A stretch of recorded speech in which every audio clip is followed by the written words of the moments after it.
Well, what is going on, YouTube? Welcome back to Therapeutic Edge. I've got something that's just fun to share with you guys. This is a prototype of a line of knives. This is the Todd Begg M.I.G,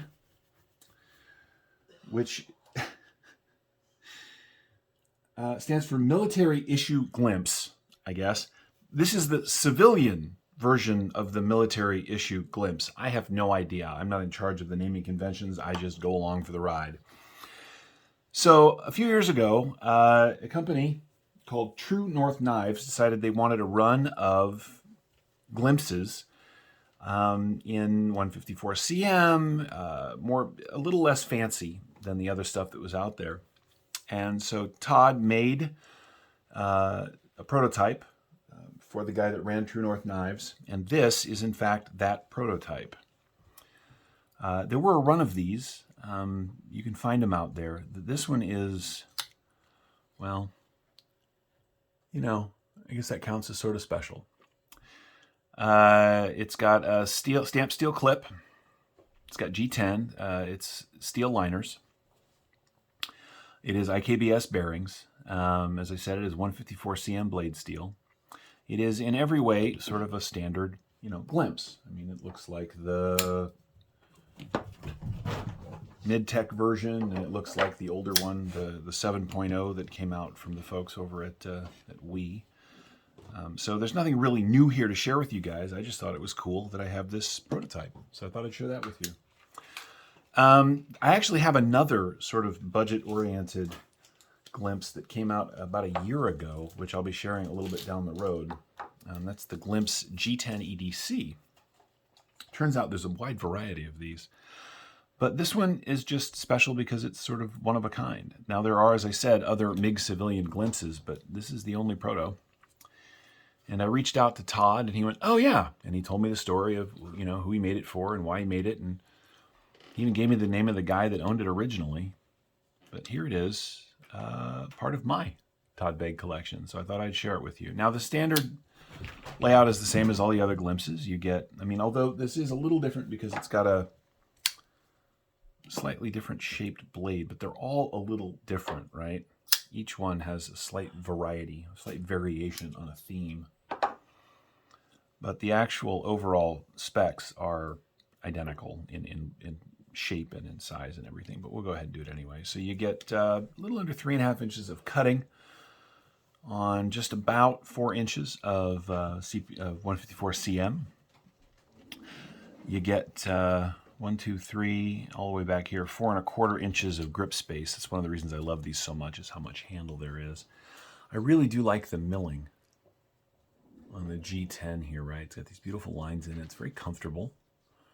It is a full flat grind on this sort of drop point blade, so you get lots of drop down to this beautiful edge. It's not like I'm going to go out and cut a bunch of stuff with this. I have other glimpses that I'm actually a lot more willing to use because of the sort of rarity of this thing. In fact, if you go on to Arizona Custom Knives, whatever it is, I'll post a link. You can find when this thing, I think, got originally sold by the original owner. It was about $650. They're not inexpensive, but you get what you get. Unlike the more expensive and fancy versions, it's not titanium. As I said, it's steel with a steel stamped clip. It's got the same big, lanyard spot in it that these do. This one is there, and that one is there. You can see they are basically the same thickness, although I think this one's a little thicker than the custom, and about the same as the one made by M.I.G many years ago. I don't know. Being a knife collector is an odd thing. Once you get into a groove, like you start hunting for a particular maker or a particular style, you end up with all of this weird and interesting stuff that lands in your hands. I wish they'd have done more of these. It is very cool. Anyway, let's finish the specs just for giggles. The knife overall is just at 9 inches. As I said, the grip area from behind that is 4.25. Closed length, is the same as all the other glimpses. You're coming in at 1, 2, 3, 4, 5, and an 1/8. And the pocket profile is pretty good, although it is less deep carry than, well, certainly less deep carry than the factory version. It's about the same as the custom. There's a fair amount of knife sticking out of the pocket, but again, this is not really something I'm going to carry that much. I have learned, having had 3 of these, that I think one of the reasons I keep buying glimpses in all their various forms is because this is an absurdly comfortable knife for me. And we get like that, right? You find a particular handle shape or design that absolutely works for you. I also think, and I think I've said this before, that Todd Begg and I must have very similar sized hands, because all of his knives fit my hand like it was custom made for me, which is a really cool thing when you start hunting knives.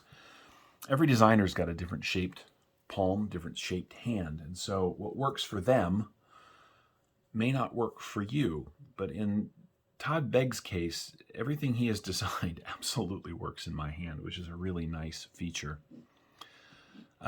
These two are, you know, I guess originally these were considerably less expensive. So figure this was probably, you know, $300 or $400 when they were released. This is, you know, $800. This is about $400. Todd Begg stuff is expensive. Of that there is no question. Like I said, this isn't going to be much of a review. It's just me sharing something cool that landed in the collection. So yeah, so that TNK stands for True North Knives. The IKBS is so everybody knows what was coming in the production version. On this side, it's got the Todd Begg USA. And this was made in the USA. Todd Begg made this for him. So this is a one-off. The production versions, I don't know where they came from. But this one was made by Todd. At least I think. It's possible that it's more of a mid-tech, right? I'm guessing that the parts were manufactured somewhere else and then Todd put it together. Let's be open about that. But the steel liners on the inside of this thing are really milled, which is interesting for a prototype. He really went for it, so to speak. The holes in the texturing here, so on these, they go all the way through, right? You can see the blade on the inside there. On this G10 version, they don't.